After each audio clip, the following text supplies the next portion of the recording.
What up, everybody? Have you ordered the Reality of Wrestling Summer of Champions iPay-per-view? Have you done it yet? Why haven't you?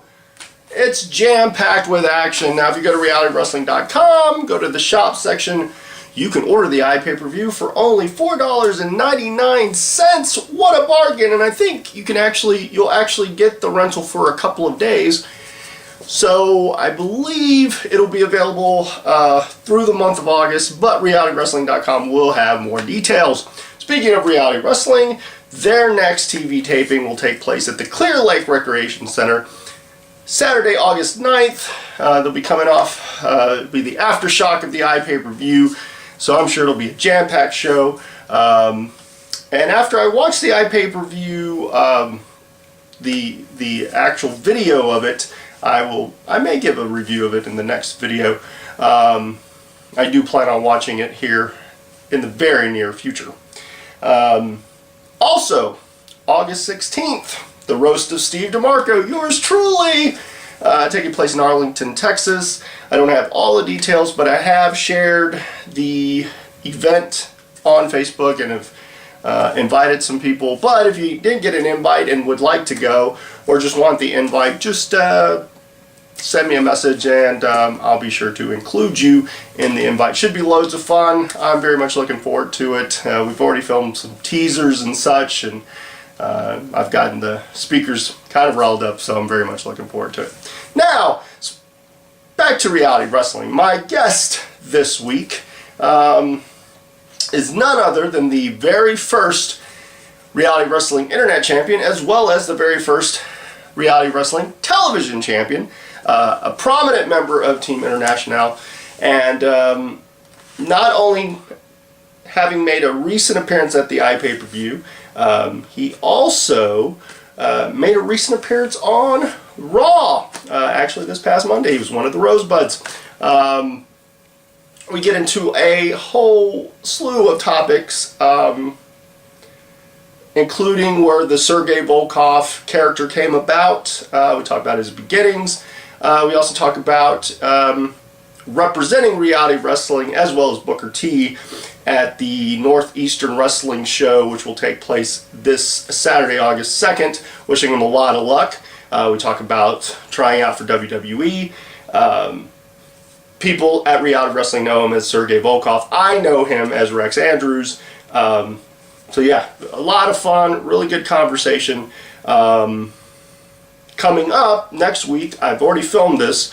I had a conversation, sat down with actually a guy from Texas All-Star Wrestling, as well as the Northwest with DOA and ECCW, Jason Sullivan. Really good conversation, pretty lengthy, but we get into a variety of topics, and I'll cover that next week. But yeah, I think that's about it. Still doing the Hercules workout, enjoying it, enjoying my nutrition changes and whatnot. Had a blast at the iPay-per-view. So many special guests. Everybody was really hyped. I mean, it was a sold-out crowd. I think they all got their money's worth, and you know, it was a jam-packed from top to bottom, almost a 3-hour show. Just great show from top to bottom. Crowd was definitely into it. Got to talk to Diamond Dallas Page. Really appreciate the kind words and words of encouragement and whatnot. And we got to talk about yoga and whatnot. I do plan on scheduling some more guests coming up. Hopefully, whether it's some more Reality Wrestling folks, or I may branch out like I did with Jason Sullivan and film a few other people from other organizations. You know, I'll be in the Metroplex area the weekend of August 16th, the weekend of my roast, so I probably plan on trying to sit down and schedule some conversations with a few of the people that will be there. Yeah, man, just really looking forward to the future of my conversations video. I appreciate all those that support this and watch it and give me some kind words, whether they see me in person or they send me a message or post a comment or whatnot. So, without further ado, sit back, relax, and enjoy this conversation with the Reality of Wrestling superstar, Sergei Volkov, but I know him as Rex Andrews. So until the next time, later. Rex Steve Newark, how's it going, man? AKA Sergei Volkov. Let's go with Rex. Okay, we'll go with Rex. I think by the time this will film after the pay-per-view, so if you haven't seen the pay-per-view, please get it. Watch it. It'll be glorious. At least I hope it's glorious. Oh no, for sure. I guess the week after you're going to NEW. Yeah, Northeast Wrestling. We're going to be up in New Jersey. Booker's taking me along. We're doing a show that night before. It has the Hardys versus the Young Bucks. Kevin Steen versus Jerry Lawler. Oh, wow. Yeah, it's got a lot of like really good matches, and there's me. So. You're like, all these. And then. Yeah, exactly. I was talking to Kevin about it the other day, and he said that like they're just gonna assume like I was in TNA for 6 months just because I'm on the card with like. Nice. I think he was. I think I saw you have some guy come up to you. Man, I saw you. Yeah, I know that. Wrestling Society X, you were the guy. That was it, man. Yeah, that was me. Ring of Honor. Yeah, I was that guy. Exploding cage match. Oh my God. Okay. Death matches in Japan. That's it, man. CZW original. Now I gotta ask you, how does it feel? I mean, I've heard podcasts that Booker has done, speaking of Booker, and he's got you like in his top 5. I've heard he's put you in his top 5. Right. I've heard a few things about like he's constantly putting you over. Any pressure for you going into being kind of, in essence, like Book's representative? Right. Yeah. Pressure for myself, I don't think so, because like at the end of the day, it's your craft, and you're gonna go out there and you're gonna do it regardless. Yeah. As long as you don't crack the pressure or anything like that. Yeah. Pressure for everyone else, I think there's a little bit, just because I'm the first one that Booker's like taking on a trip with him, and Booker's kind of testing waters here, and I understand that. So depending on my performance, whether it reflects bad on me or not, I don't really care, because like I said, I'm gonna wrestle just the way I wrestle. And, you're not gonna try to change it up too like you're like, oh, I got to do something spectacular because of those death matches in Japan. That's it, man. Yeah, obviously you want to cater to the fans that are in attendance, and you want to do like what the promoter wants of you. But I mean, it's just like a fish is gonna do what a fish does. Yeah. And then, but like for the pressure of the other people who follow, I think that is a little bit there, just in the fact that I don't want to screw it up where great guys on the ROW roster don't get the same kind of opportunity. Yeah, because you're like one of the first. I was really kudos to you, man, for getting that. And I mean, honestly, I hear Book in the back a lot with your matches, and he's just. You're steadily improving as a performer each and every time, which I think is the goal. Like, and I think you take notes real well. Anything that's ever been, any kind of critique that's been given to you, you really kind of take it, absorb it, and use it how you need. How long had you been wrestling prior to coming to Books? If you want to call it wrestling. Well, I mean, there's before Booker, there was right. There was the railroad depots and bingo halls. Yeah. For roughly 2 years. Okay.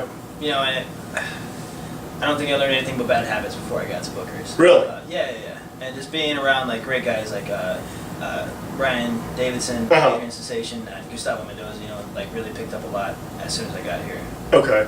So how long had you trained before your first match? What was your training like? It was basically a month and a half of like, here's how to bump, here's how to get hit in there with a steel chair, and you're ready to have a match. And all right. That's about it.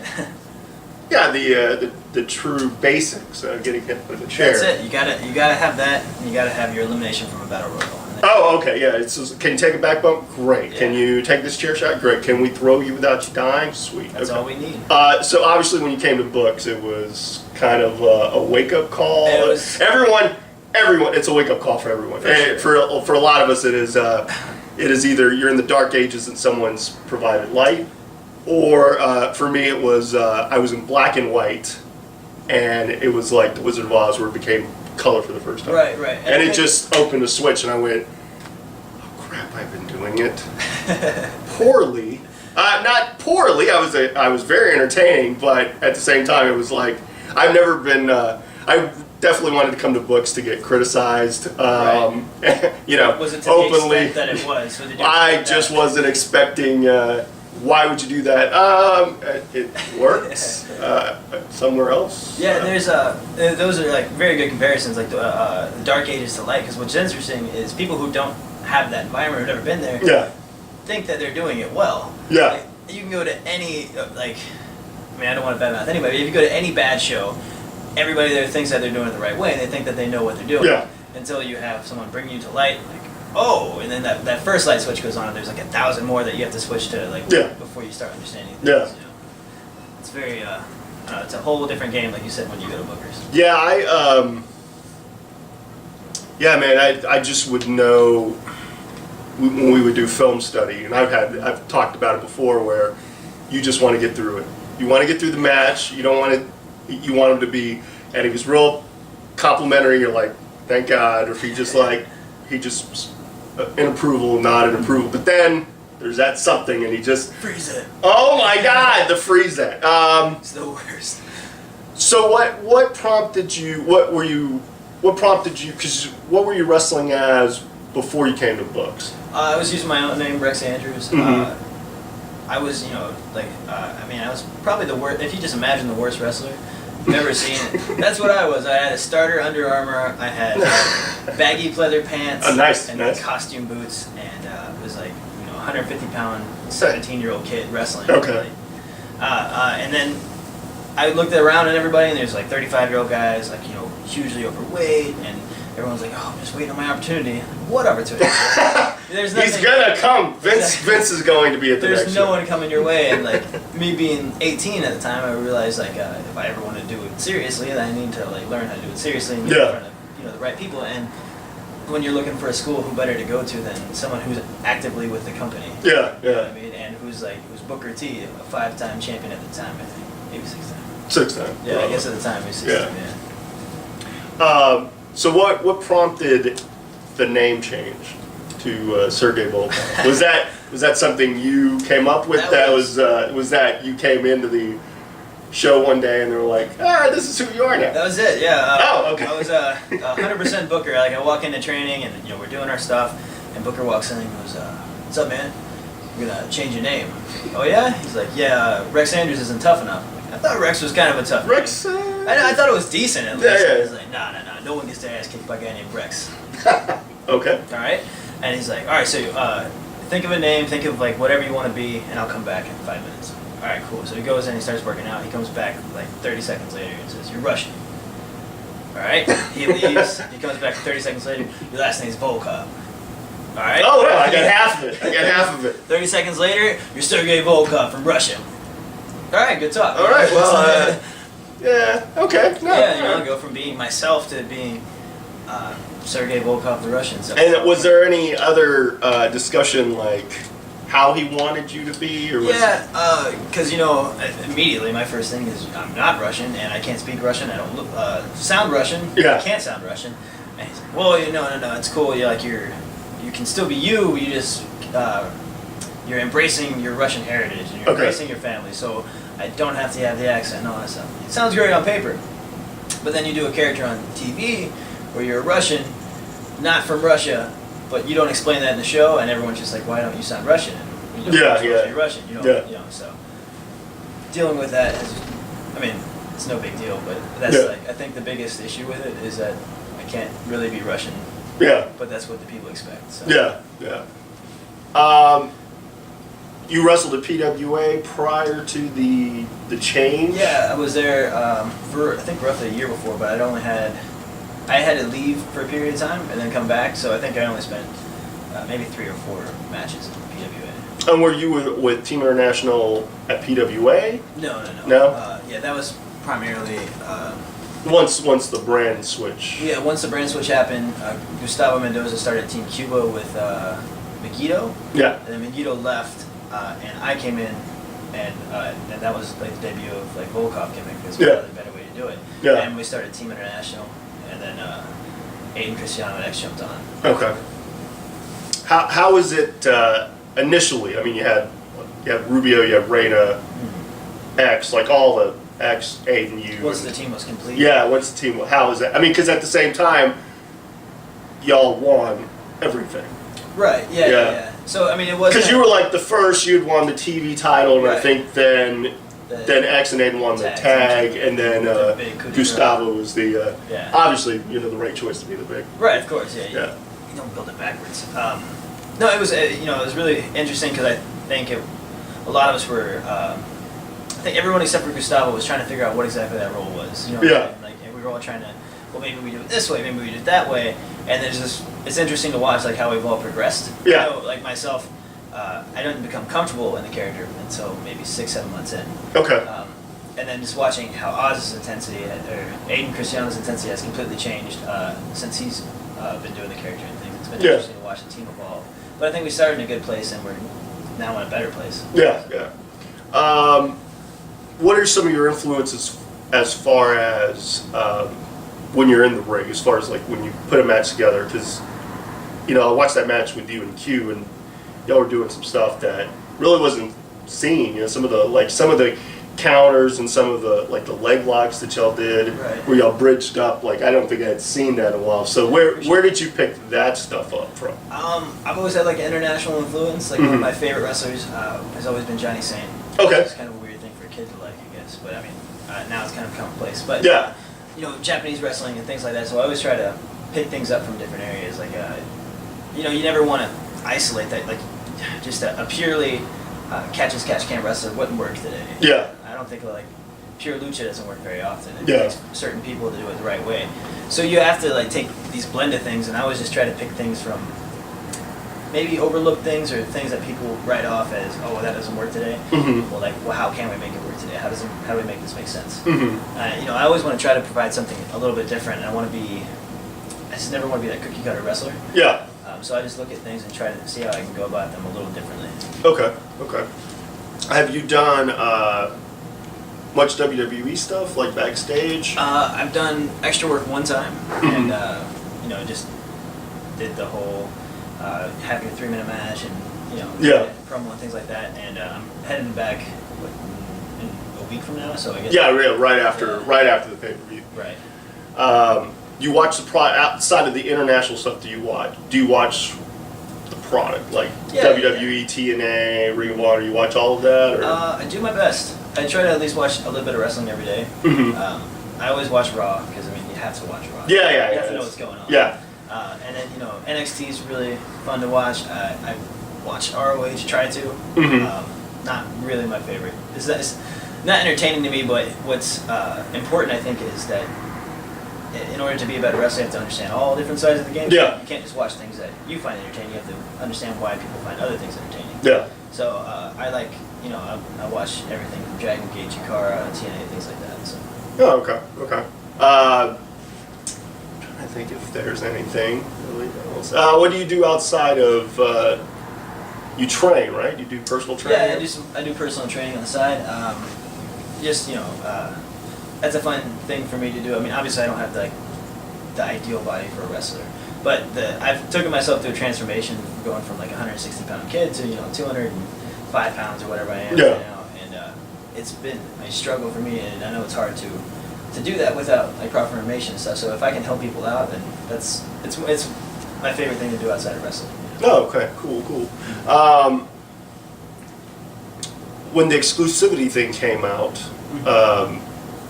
I mean, you were traveling some, but what was that? What was going through your head? Because you're a relatively young guy and kind of relatively still new to the game. What was that like for you being a young guy? Because I've asked, for me in my position, I was already kind of like, that's cool. I can take a break now because I just focus on being behind the scenes. Ryan was like, no, kind of. I was cool with it. I haven't talked to anyone who's like. No longer with us, but for you, because obviously the name of the game usually for a young guy is to get out there as much as possible, work as much as possible. What was your thought going when they, like Kevin sent the message? Right. I understand it from the business aspect side of things. What I find, I believe that exclusivity is to an extent. Like obviously, if you had great opportunities to travel and to do big shows, great. But when you're risking yourself as a liability for $20, wrestling someone who's probably unsafe or putting yourself in a bad situation. Mm-hmm. It was never really my thing. Like I would go to shows and like, well, is this somewhere I would want to work? And Mm-hmm. who would I want to wrestle? Just ROW guys. So there's no reason for me to travel outside of ROW unless there was more opportunities to wrestle those guys I don't get the chance to here. And like you said, I think that's my biggest growth in wrestling is being able to look at it as a business as opposed to looking at it as a dream. Yeah. Like I think most guys do, and I think that's most of the people who had a hard time with. Oh, we only get to wrestle once a month. Yeah. Well, yeah, because this is important and this is your focused thing as opposed to just wrestling in front of 20 people. Why? Yeah. It's fun. Yeah, it's great and all that, but when it just doesn't make sense business wise. Yeah. So. Well, like you and I think the only time we wrestled was at like Hurricane Pro. Right. I was battling really bad. No, I was battling a really bad stomach flu at the time. Right. I just remember like having problems just getting around and going, please God, let's just get through this match. But the thing is, that it was sad because it ended up being a pretty entertaining match. People seemed to be into it.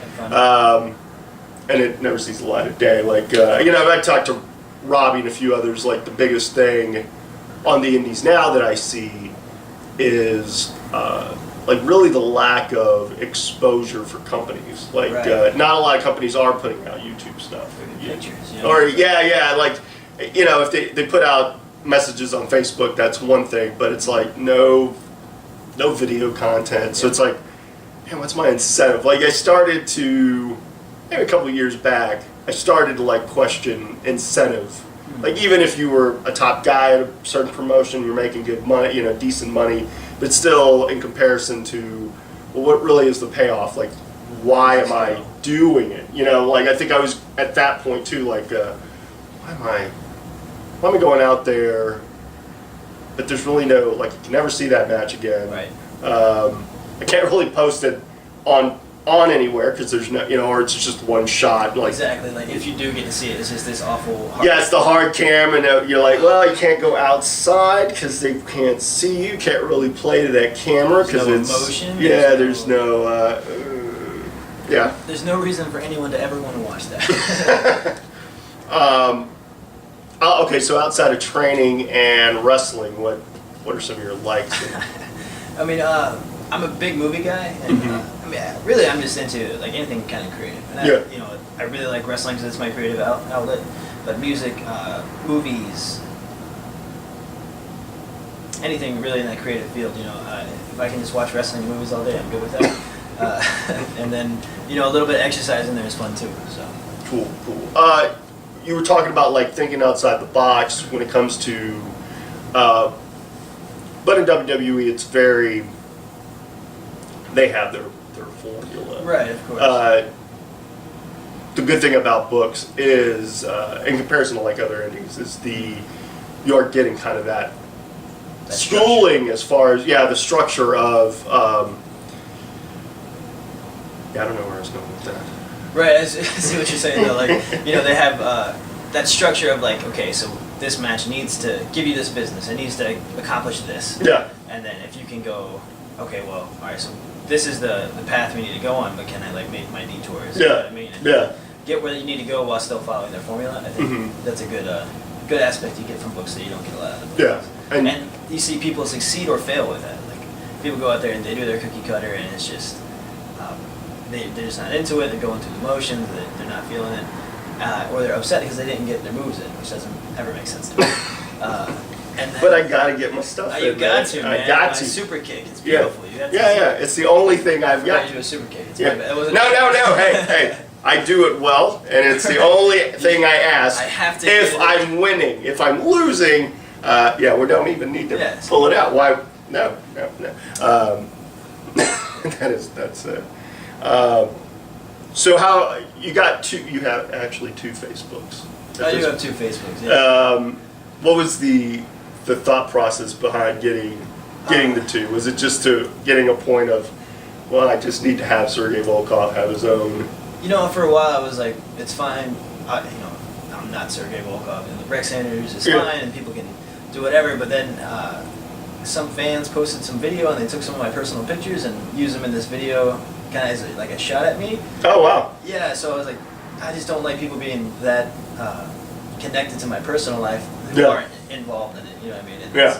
I love talking to people and like fans and all that stuff, and it's really cool that there are fans and people who care. Mm-hmm. But when it comes to that, that's would just cross the line for me. So Yeah. I'm more or less trying to create a separation between the two. Now, obviously, we all can work on all aspects of our game, but is there one aspect of your game that you feel like that you need to work on more than the Right. rest of it? There's so many places, you know. Yeah. Always, Well, that's the thing. Like, You always have you know, to check. it's never. I'll never go in and go, man, I got it all. Yeah, I know every. That was nice. I'm where I need to be. Yeah. I know where I'm strong and where I'm weak. Yeah, obviously, body. You said it yourself. Like, everyone's got to work on the body because it's a cosmetic thing. Yeah, of course. Or unless you have a character that.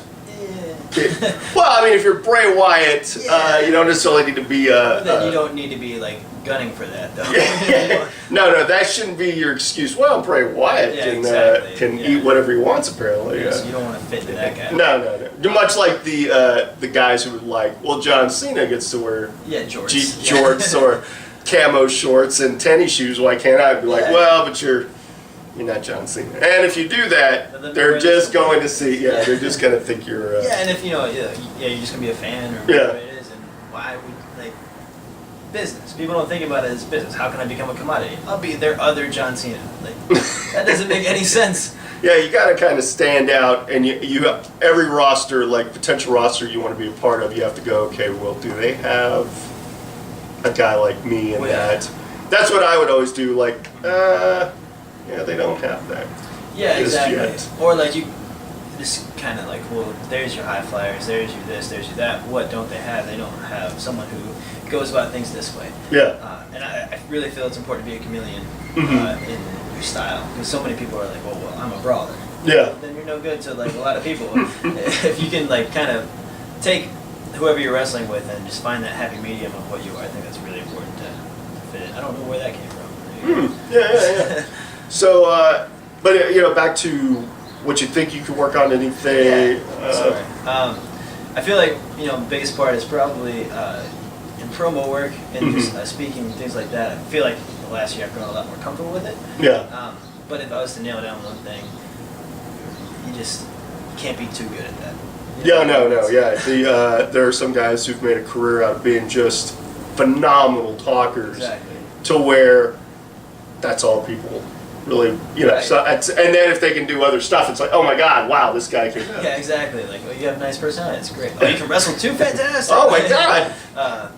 Yeah, because I mean, like, name a Roddy Piper match that was 5 stars. Yeah. But I mean, That backlock brawl was. yeah, there you go. Yeah. Well, I mean, that was It was, not a technically it was proficient. a Roddy Piper match. Oh, it was a good Roddy Piper. But match. whenever Roddy Piper spoke, you're like, this guy's gonna kill. Oh, you know what is a 5-star match? The match he had in They Live. Yeah, that probably could go down. Is that the Chubo Gum kick-ass? Yes, thing? yeah. The cinematic, the greatest cinematic Masterpiece. wrestling match since No Holds Barred.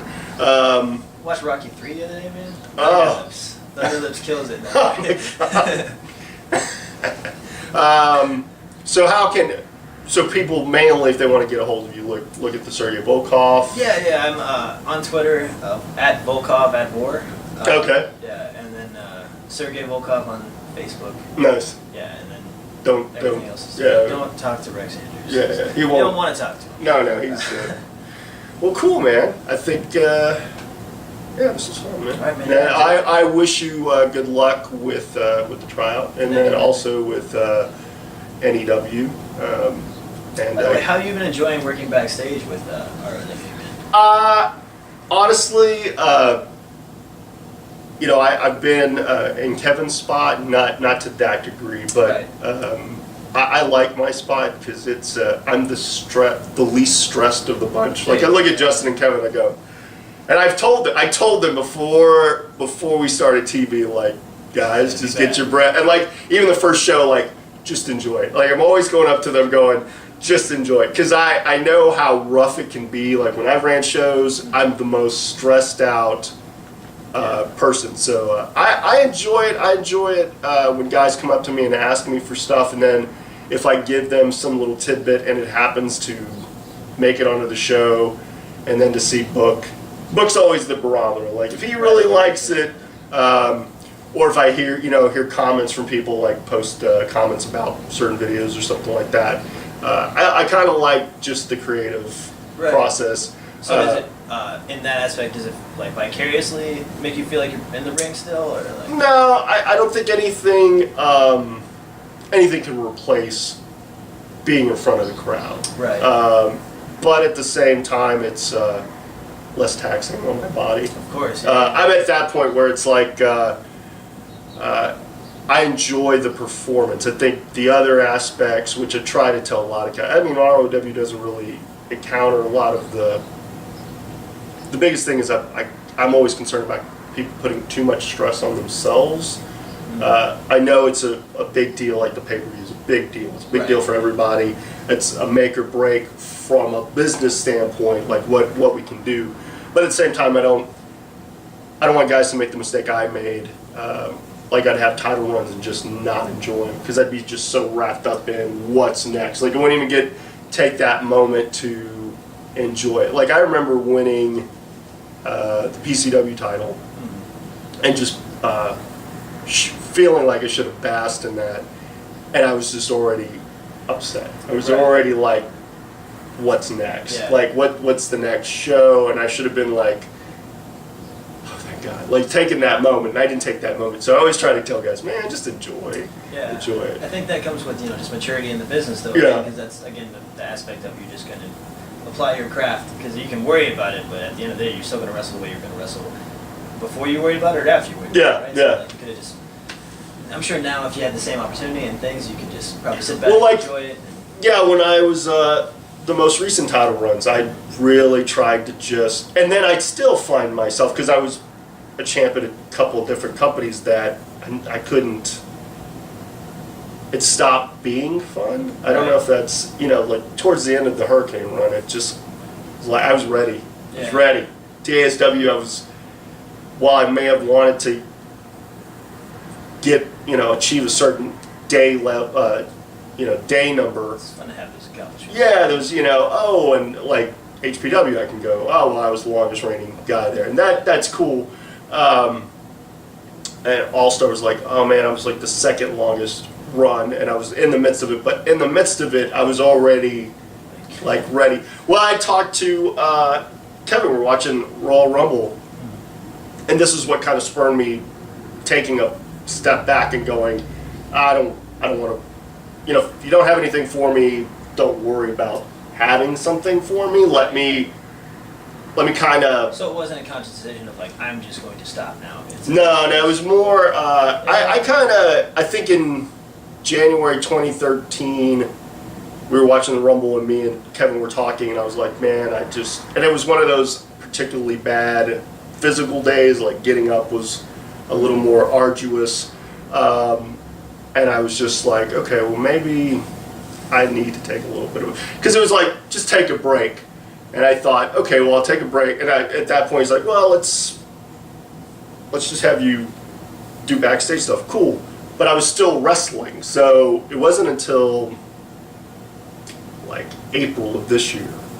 So from January 2013 to April of this year, where I was kind of like ready to take a break, but I didn't want to tell promoters I'm ready to take a break. It's hard to. Well, yeah, because I didn't want them to go in either position. I didn't want them to feel like, well, we need to flip the switch faster. We need to have you drop it sooner. Mm-hmm. I'd rather just work it out and then make sure that I left them in a pretty solid place.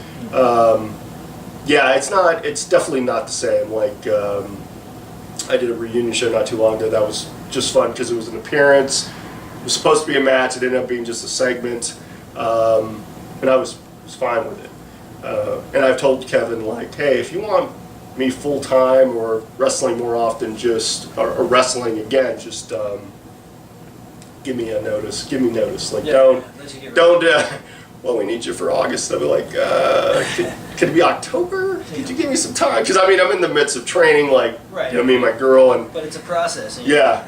Whenever that that deadline is there, and it's like you have to be ready by this time. Yeah. It's a whole different Yeah, experience. yeah. Then just Maintaining. Until, yeah. Yeah. So, but yeah, man. Thanks again, man. Yeah, man, thank you. Yeah, Enjoy. like I said, man. I hope it works out, and next time I talk to you, you'll be a WWE superstar. Appreciate it, man. That'd be nice. Yeah.